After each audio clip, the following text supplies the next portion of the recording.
That Friday evening, I came home expecting nothing more than a quiet dinner, and maybe a movie before bed. Instead, I walked into the bedroom and saw Gloria standing between two open closets, shoving clothes into a pair of large suitcases. She didn't look up when I asked, "What's going on?" "I'm leaving tonight. Don't try to stop me."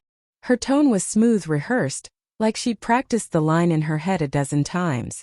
"Leaving for where?" I asked.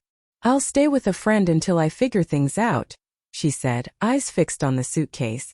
"Harvey, I need more from life than this." "This?" I gestured around the room. "What's wrong with this house, this life, me? I can't keep living like this." Her words came out detached, mechanical, as if she were reading from a prepared script. "Then let's talk about it," I said quietly. "We could do counseling." "No," she cut me off sharply. "I'm done." I stood there, letting the silence stretch. She expected me to panic, to argue, to make promises I couldn't keep. Instead, I simply said, "Okay." That one word froze her mid-motion. She turned, eyes narrowing. "Okay. That's it?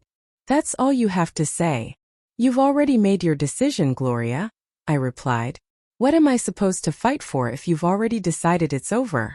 Her lips tightened. "Fine. Don't say I didn't give you a chance." She zipped the bags shut, grabbed them, and brushed past me without another word. I watched her car roll down the driveway. The second the taillights vanished, I picked up my phone. "David, it's Harvey," I said when my lawyer answered. "Gloria just left. What do I need to do to protect myself?" Within minutes, I had a checklist. Cancel her access to my accounts, change the locks, document everything she left behind. By midnight, her cards were deactivated. By morning, the locksmith was scheduled. If she thought I'd sit around waiting for her to decide whether I was worth keeping, she was mistaken. The truth is, I wasn't blindsided. For 8 months, I watched her turn into someone I barely recognized. When we first got married, she worked full-time at a marketing firm, came home laughing about office gossip, and actually seemed happy with our quiet weekends. Then she quit, said she needed less stress, and took a part-time job at a boutique. The rest of her time disappeared into Instagram, TikTok, and endless group chats with her single friends. At first, it was harmless comments about how exciting their lives looked. Then came the comparisons: nicer apartments, fancier vacations, more freedom. Soon she was out late more often. Happy hours turned into girls' nights that ended at sunrise. I'd wake up to an empty bed and a text saying, "Don't wait up." One night, I saw a name flash on her phone: Victor. I remembered him from years ago, a coworker she'd been too friendly with. When I asked, she rolled her eyes. "It's just Victor. You're being paranoid." "Paranoid because my wife's texting an old coworker late at night? You're controlling, Harvey. It's not attractive." That ended the conversation. After that, I paid attention. The laugh that used to be mine showed up in her messages. Her phone was always face down. By the time I found her packing, I already knew what it meant. She'd been preparing her exit for months, maybe even warming up to someone else in the process. What she didn't know was that I wasn't going to chase a person who had already left in spirit.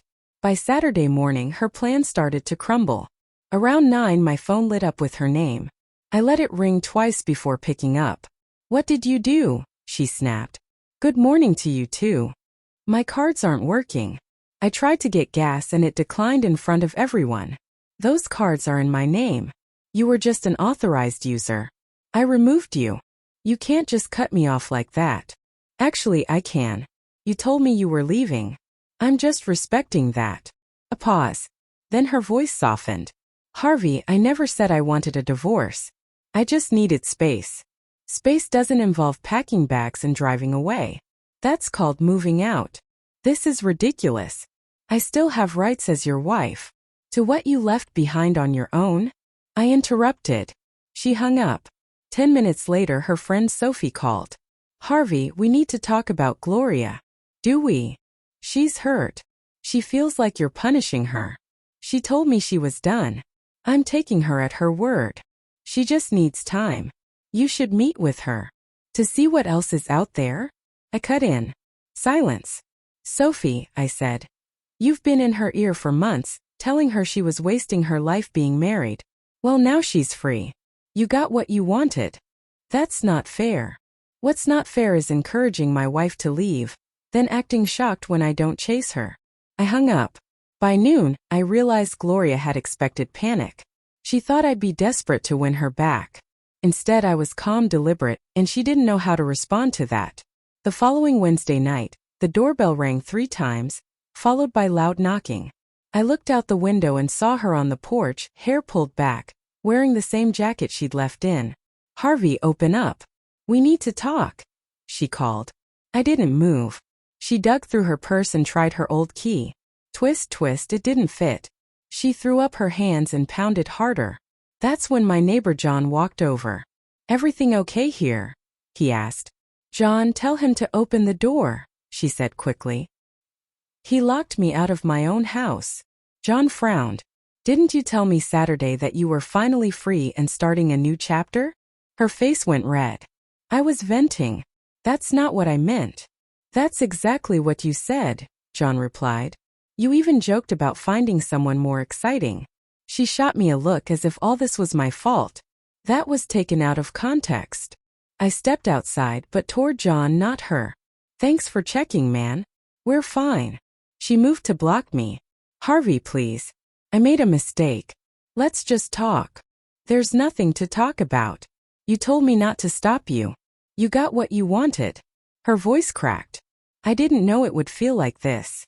"Then maybe you should have thought about that before you left." John shifted awkwardly. "I'll let you two sort this out." I went back inside and locked the door. She stayed another 5 minutes before leaving. By the weekend, she tried another tactic, going to my family. Saturday morning, my mother called. "Harvey, I just spoke with Gloria." I sighed. "What did she say?" "She told me you locked her out, canceled her cards, and refused to talk." "Mom, she moved out. That was her decision." My mother's voice stayed calm. "Then she has to live with it." I told her I'm not getting involved. An hour later, my sister Elaine texted. "Gloria called me crying." I told her to stop. I almost laughed. Gloria wasn't used to being shut down that quickly. That afternoon, there was a knock on my door. Gloria stood there with her older brother, Martin, who already looked uncomfortable. "Harvey," he started. "We just want to talk." Gloria knows she overreacted. "Overreacted?" I said. "She packed her things and told everyone she was happier without me." "That's not overreacting, that's a decision." Gloria shifted uneasily. "Victor wasn't what I thought. I made a mistake." I nodded slowly. "So you left thinking someone else would be better. And when that didn't work out, you came back." "That's not fair," she said quickly. "What's not fair," I replied, "is walking away without trying to fix what we had, then expecting me to hit reset when it's convenient for you." Martin raised his hands in peace. "Look, I'm just here to help her talk. She's my sister." "I understand," I said. "And I respect that. But the answer's still no." Gloria's expression hardened. "So that's it? 3 years gone." "No, Gloria," I said quietly. "You ended it the night you walked out. I'm just honoring your choice." Martin sighed, and they turned to leave. She didn't look back. A month passed in silence. I assumed she'd finally accepted it was over. Then one Tuesday, my lawyer David called.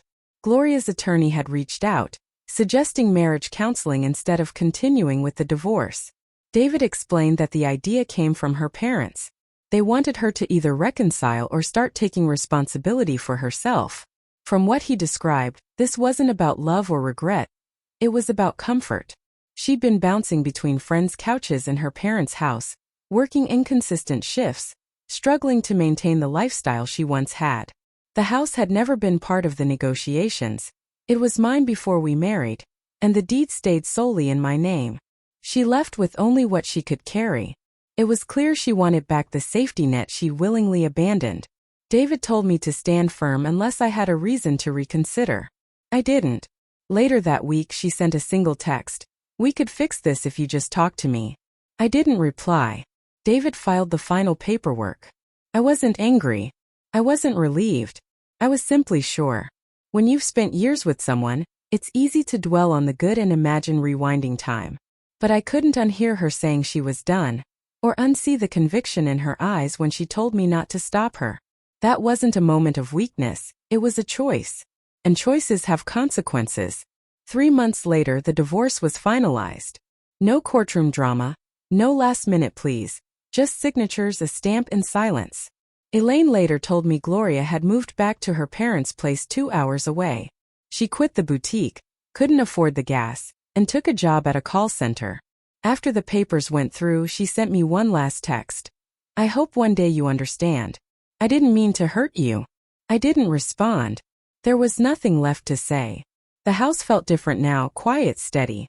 I no longer came home wondering if I'd walk into another argument or another late-night excuse. A month later, I met Rachel, a 32-year-old nurse who owned her own condo and paid her own bills. We started with coffee, then dinner, and I realized how peaceful it felt to be with someone who didn't treat love like leverage. When I mentioned Gloria, Rachel shook her head. Sounds like she wanted a backup plan while she explored her options. That's exactly what it was, I said. I thought back to that night. Gloria standing over open suitcases, delivering her exit line like a performance. She expected me to panic, to beg her to stay. But I'd already fought for our marriage long before that night. She gave up in one evening. Best lesson I ever learned. When someone says they're leaving, believe them. Don't chase. Don't beg. Let them go. Because if they truly valued what they had, they wouldn't walk away in the first place.